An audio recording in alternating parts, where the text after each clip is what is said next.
Hey, you guys. It is Klaireeberry, and we are here for the horoscope for the 1st through the 9th. Get a little long one here for Aquarius. This can be Aquarius anywhere in your chart or your people, your partner's chart, or if you're a cusp or cross watcher, I highly recommend watching the corresponding cusps, a horoscope for you as well.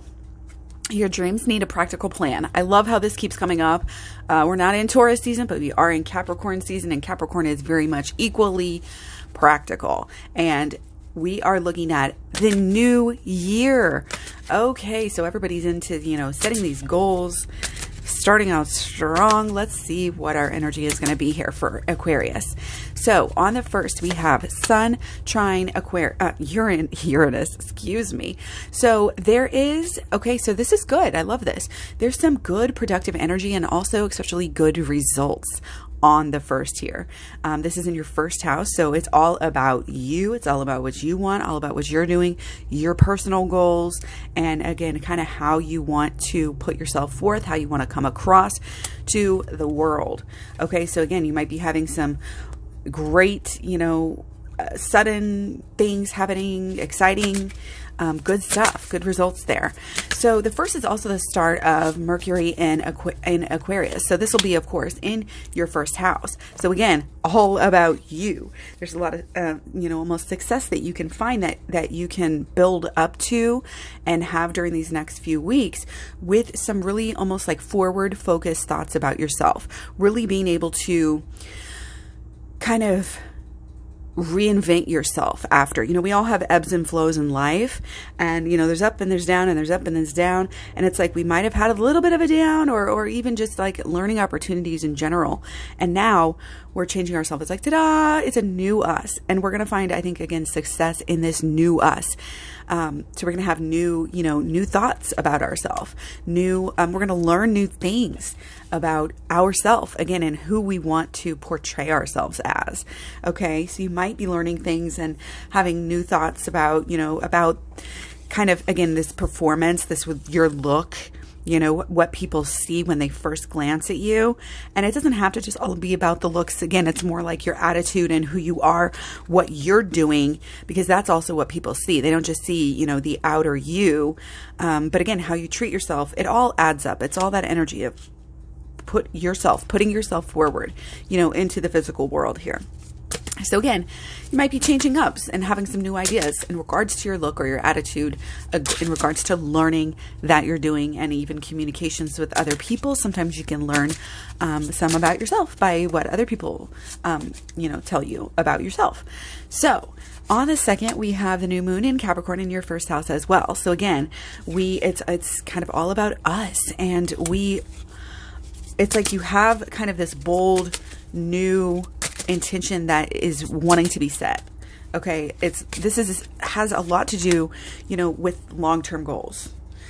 Okay. You've got maybe long-term goals in love here. It's kind of coming through as, getting over something big, getting over like maybe a breakup or some sort of heartbreak here.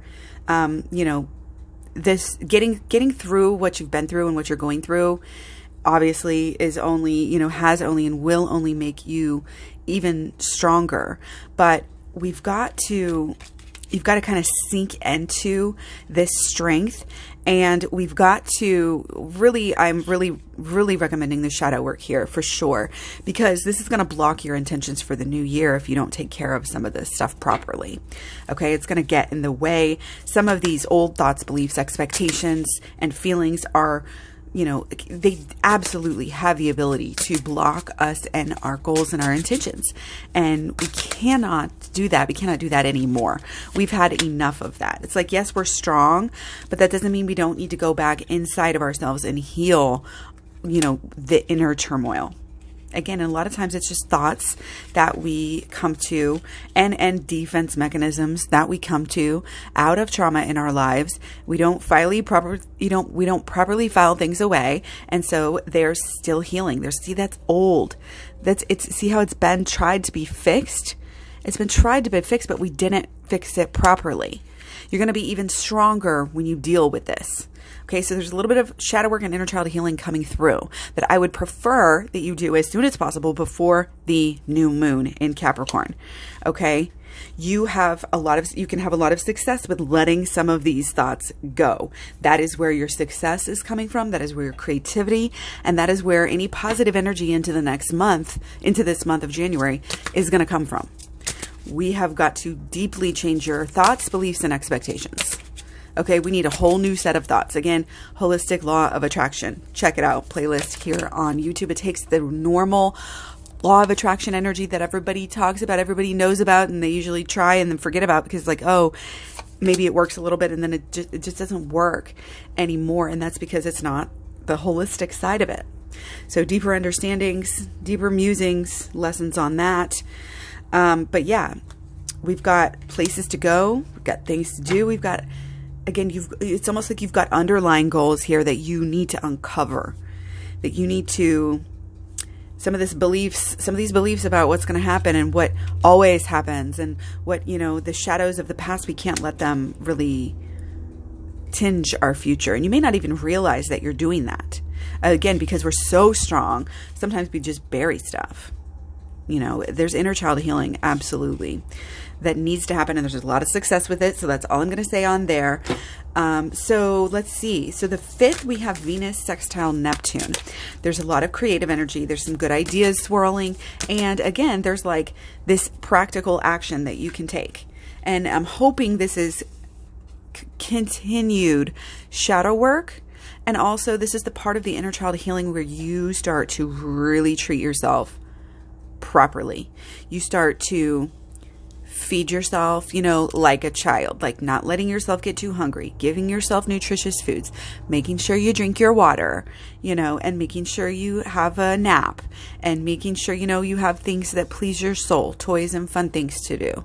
That creative energy here, kind of balancing out this practical side, is, it's going to allow you, and this is where we sink deeper into, this whole kind of transformation. We sink deeper into, hopefully, again, whatever intention that we've set forth at the new moon. That's why I've got to clear some of this stuff out so that we can really see, these are all swords.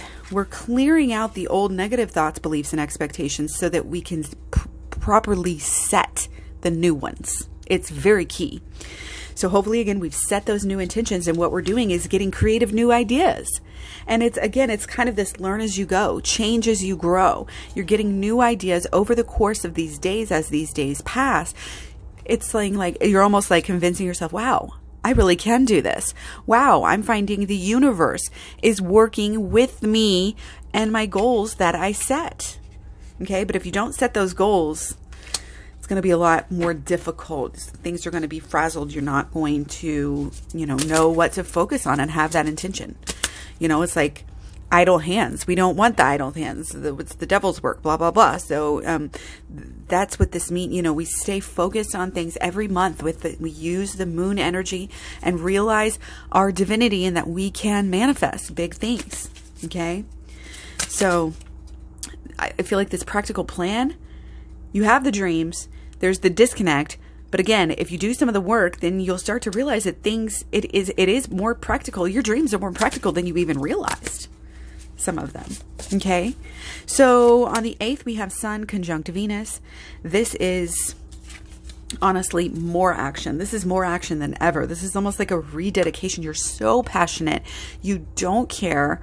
It's like you've really been inspired here by this week. After this week gets started, guys, you're going to be like, whoa, there's a lot of wonder. There's a lot of, again, this hopeful feeling. And then there's finally surrendering to this intention, saying, you know what? I'm going to do it. I'm going to walk the walk. I don't care about these old fears. I don't care about the naysayers. I don't care if I fail, because it will change me as I go. And again, this change as you go is just going to make you better. It's going to make you able to figure it out as you go along.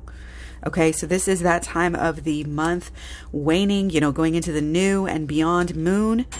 You take those final reflections. Hopefully, this is where that shadow work needs to come in. Those final reflections before setting the new intention, before the 2nd would be ideal. So you can solidify those goals, for January. That intention is pure, and then you're able to really get somewhere. There's a clarity. You can kind of get through some of the muck. Now we can see, now we can really truly jump in and dedicate ourselves and, you know, be excited about things and create. It's so important. It's definitely everybody's, you know, during Capricorn season, kind of looking at the long term, these goals, plans, ideas, and, you know, we've got this vision. Things are different now. And there's a big opportunity for healing, and that can really help you, again, release some of these old thoughts, beliefs, and expectations, okay?